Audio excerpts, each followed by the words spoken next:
शाहूवाडी तालुक्यातील आकुळे गावातील वाघवाडी परिसरात बिबट्याच्या हल्ल्याने भीतीचे वातावरण निर्माण झाले आहे.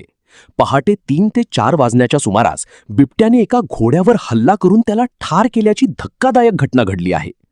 मिळालेल्या माहितीनुसार शामराव ज्योती वाघ वय 38, व्यवसाय शेती, यांचा घोडा घराच्या परड्यामागे बांधलेला होता. त्याच परिसरात जवळपास 9 गायी देखील होत्या. पहाटेच्या सुमारास बिबट्याने अचानक हल्ला चढवत घोड्याला ठार मारले. इतर जनावरे सुखरूप असल्याची माहिती समोर आली आहे. या घटनेमुळे गावात मोठी दहशत पसरली असून नागरिक भयभीत झाले आहेत. वारंवार वन्य प्राण्यांचा वावर वाढत असल्याने शेतकरी आणि ग्रामस्थांच्या सुरक्षेचा प्रश्न ऐरणीवर आला आहे. घोड्याच्या मृत्यूमुळे शेतकरी शामराव ज्योती वाघ यांचे मोठे आर्थिक नुकसान झाले असून त्यांच्या कुटुंबावर संकट कोसळले आहे. स्थानिक ग्रामस्थांनी वन विभागाने तातडीने घटनास्थळी येऊन पंचनामा करावा, नुकसान भरपाई द्यावी, तसेच बिबट्याचा बंदोबस्त करण्यासाठी त्वरित उपाययोजना कराव्यात अशी मागणी केली आहे. दरम्यान या घटनेनंतर परिसरात भीतीचे सावट असून नागरिकांनी सतर्क राहण्याचे आवाहन करण्यात येत आहे. MS-51 न्यूजसाठी मारुती गायकवाड.